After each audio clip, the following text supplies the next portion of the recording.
Hello दोस्तों, नमस्कार। आज हम लोग यहाँ डीएसओ के बारे में कुछ डिटेल जानेंगे। डीएसओ क्या होता है और यह कैसे काम करता है और इससे क्या चीज़ें मेजर की जा सकती हैं, इसी के बारे में हम लोग आज इसकी डिटेल जानेंगे। ये देखिए डीएसओ है। अब डीएसओ से मेजर क्या किया जाता है, इससे हम लोग वेवफॉर्म को मेजर करते हैं। वेवफॉर्म जिस तरीके की ये वेवफॉर्म होता है किसी सिग्नल का, उस वेवफॉर्म को हम यहाँ डिस्प्ले पर देख सकते हैं। अब डीएसओ वर्ड अगर यूज किया जा रहा है, डीएसओ का फुल नेम होता है डिजिटल स्टोरेज ऑसिलोस्कोप। ये है सीआरओ का चेंज वर्जन है या नया वर्जन है। जिसे सीआरओ में क्या होता है कि सीआरओ में पिक्चर ट्यूब के माध्यम से ये इस डिस्प्ले होता है, लेकिन इसमें पिक्चर ट्यूब नहीं यूज किया जाता है। यह इलेक्ट्रॉनिक डिस्प्ले टाइप का होता है। इसमें पिक्चर ट्यूब यानी सीआरटी वगैरह नहीं यूज किया जाता है। और जैसे एलसीडी, जैसे पहले वाले जो टेलीविज़न आते थे वह पिक्चर ट्यूब टाइप के होते थे, लेकिन अब आज की जो टीवी आ रही हैं वो एलसीडी टाइप का है, एलसीडी टाइप का या एलईडी टाइप का, इस तरीके का। तो यह इलेक्ट्रॉनिक टाइप का है। अब जो सीआरओ पहले वाला था उसमें पिक्चर ट्यूब टाइप का होता था। उसमें एक दिक्कत ये आती थी, जैसे ये वेवफॉर्म है, इस वेवफॉर्म को अगर हम रोकना चाहें तो ये रुकता नहीं था। ये जैसे मान लीजिए ऊपर नीचे किसी कारण से फ्लक्चुएट हो रहा है और इसका अगर हम वेवफॉर्म को ट्रेस करना चाहें तो ट्रेस करने में असुविधा होती थी। तो इससे हम क्या है कि वेवफॉर्म को हम इसको रोक सकते हैं, इस वेवफॉर्म को रोक सकते हैं। जैसे सप्लाई बंद कर देंगे तो भी जो है यह रुका रहेगा, और इसको हम स्टोर भी कर सकते हैं। इसलिए इस डिवाइस का नाम रखा गया है डिजिटल स्टोरेज ऑसिलोस्कोप। ये है ओल्ड वर्जन, जैसे मान लीजिए सीआरओ का ओल्ड वर्जन को बदल करके नया वर्जन को डीएसओ में बदला गया है। तो ये हो गया। अब इससे वेवफॉर्म को मेजर करने के लिए देखेंगे, यहाँ पे देखें ये एक टर्मिनल ये है, दूसरा टर्मिनल ये एक्स चैनल के लिए है और ये वाई चैनल के लिए है। और इसमें बटन ढेर सारी हैं। इसमें जिस वेवफॉर्म को मेजर करना, वेवफॉर्म के जिस वैल्यू को मेजर करना है, जैसे सपोज कर लिए V max, V R M S, frequency और पीक टू पीक, जिस वैल्यू को हम यहाँ से सेलेक्ट करेंगे उसकी हेल्प से मेजर कर लेंगे। और यहाँ पे देखिए ये वेवफॉर्म को इंक्रीज करने के लिए, उसकी साइज़ को इंक्रीज करने के लिए, इसको जो है वेवफॉर्म को लेफ़्ट राइट मूव करने के लिए होता है। लेफ़्ट राइट अप ऊपर नीचे, इस तरीके हम इसको इससे एडजस्ट करते हैं। अब यहाँ पे देखिए इतनी कीज हैं, इन कीज में ज़्यादातर इस्तेमाल की जाने वाली कीज हैं यहाँ पर मेजर को प्रेस करते ही जिस इस वेवफॉर्म की जो वैल्यू होगी सारी इसमें डिस्प्ले हो जाएगी।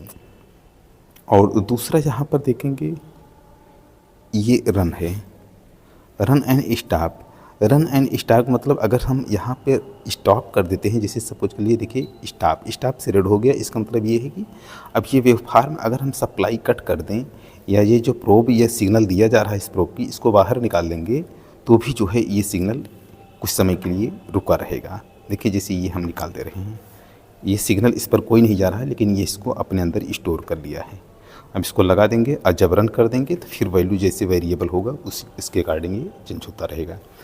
एक रन एंड स्टॉप को हम यूज करते हैं। और दूसरा ऑटो में क्या है कि जैसे वेवफॉर्म अगर डिस्टर्ब हो रहा है तो ऑटो पर करते ही ऑटोमेटिक सारी चीज़ें इसमें डिस्प्ले हो जाएंगी और यह अपने आप वो वेवफॉर्म एडजस्ट हो जाएगा। तो ये हो गया।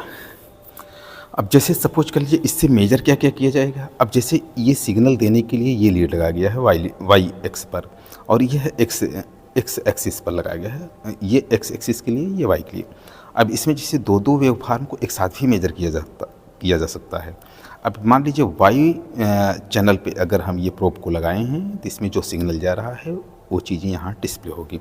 अब इस सिग्नल की इस लीड की हेल्प से या प्रोब की हेल्प से जो सिग्नल जा रहा है, अगर सिग्नल जा रहा है मान लीजिए साइन वेव का, तो इसमें साइन वेव शो करेगा।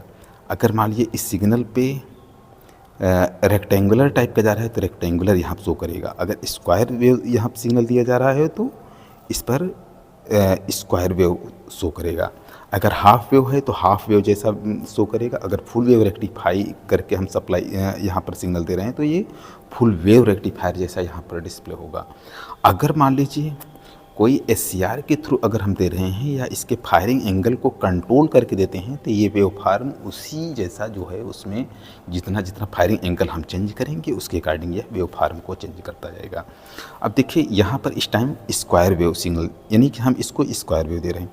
अब देखिए ये सिग्नल कहाँ से आ रहा है, यहाँ एक फंक्शन जनरेटर लगाया गया है। यहाँ फंक्शन जनरेटर में देखेंगे यहाँ पर 3 वेवफॉर्म हम इससे हम चुन सकते हैं। अब यहाँ पहला जो है साइन वेव का है, ये साइन वेव है, दूसरा ट्रायंगुलर शेप है, तीसरा स्क्वायर वेव। अब यहाँ हम साइन वेव को सेलेक्ट किए हैं तो इसलिए हम यहाँ पर साइन वेव शो करेगा। अब देखिए यहाँ पर साइन वेव शो कर रहा है। अगर मान लीजिए अब हम इस वेवफॉर्म को अगर हम रेक्टेंगुलर में सेट करते हैं, यहाँ पर रेक्टेंगुलर हो जा रहा है। अगर मान लीजिए इसको हम स्क्वायर वेव को हम सेलेक्ट किए हैं, जैसे ये देखिए स्क्वायर पे सेलेक्ट कर रहे हैं, ये वेवफॉर्म जो है स्क्वायर हो जा रहा है। अब इस वेवफॉर्म को हम इसको चेक करने की ज़रूरत क्यों पड़ती है? जैसे सपोज कर लीजिए जो मार्केट में इन्वर्टर वगैरह आते हैं उसमें 2 टाइप के इन्वर्टर यूज़ किए जाते हैं। एक इन्वर्टर जो है साइन वेव टाइप का आता है, दूसरा आता है स्क्वायर वेव। स्क्वायर वेव की क्वालिटी उतनी अच्छी नहीं होती है जितनी अच्छी साइन वेव की होती है। अगर मान लीजिए हम इस डीएसओ में उसका सिग्नल अगर हम इसमें लगाते हैं तो उसका जैसा वेवफॉर्म होगा उसके अकॉर्डिंग जो है इसमें डिस्प्ले हो जाएगा। अगर इन्वर्टर स्क्वायर वेव टाइप का अगर आप लोग जैसे घर में यूज करते हैं तो उसमें क्या है कि जैसे फ़ैन वगैरह जब चलाते हैं तो उसमें हमिंग की आवाज़ आएगी और फ़ैन की एफिशिएंसी भी घट जाती है कुछ। अगर साइन वेव है तो स्मूथली चलता है। तो हम अगर मान लीजिए उस इन्वर्टर का वेवफॉर्म मेजर करना हो तो इस प्रोब में लो वोल्टेज यानी वोल्टेज को हम रिड्यूस करके हम यहाँ पर अप्लाई करेंगे तो जैसा वेवफॉर्म होगा वैसा हम मेजर कर लेंगे। अगर मान लीजिए जैसे इलेक्ट्रॉनिक एरिया की अगर बात करें उसमें कई टाइप का वेवफॉर्म यूज किया जाता है, तो जिस तरीके की वेवफॉर्म रहता है उसके अकॉर्डिंग हम लोग यहाँ पर जो है मेजर कर लेते हैं। अब देखिए यहाँ पर जैसे क्या है कि अगर सपोज कर लीजिए ये देखिए यहाँ जो दिख रहा है इसको अगर हम चेंज कर रहे हैं,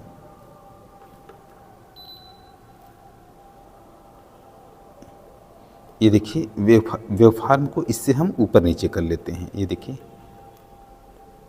और इससे जो है इसके एम्पलीट्यूड की वैल्यू को जो है वेवफॉर्म को बड़ा छोटा कर सकते हैं इसकी हेल्प से। तो जैसे मान लीजिए हमें ट्रेस करना है और उसको अगर वेवफॉर्म छोटा लग रहा है तो इससे हम बड़ा भी कर सकते हैं। और वैसे ऑटो करने पर जो है सारा जो है ऑटोमेटिक सेट हो जाता है। और इस तरीके इस बटन की हेल्प से हम जैसा चाहते हैं वैसा वेवफॉर्म को हम ट्रेस करके और क्वालिटी को हम इससे चेक कर सकते हैं। तो इस डीएसओ की हेल्प से हम वेवफॉर्म की क्वालिटी को आसानी से मेजर करके और उसको हम इम्प्रूवमेंट कर लेते हैं। अब जैसे इम्प्रूवमेंट करने के लिए कुछ अलग अलग डिवाइस है, एक्टिव एंड पैसिव टाइप के कंपोनेंट यूज करके फिल्टर वगैरह, तो उस वेवफॉर्म को हम अपने अकॉर्डिंग चेंज करके और डीएसओ पर उस वेवफॉर्म को हम देख सकते हैं। और अगर मान लीजिए आप लोगों को वीडियो पसंद आती है तो इसको लाइक शेयर सब्सक्राइब करें और यह वीडियो देखने के लिए धन्यवाद।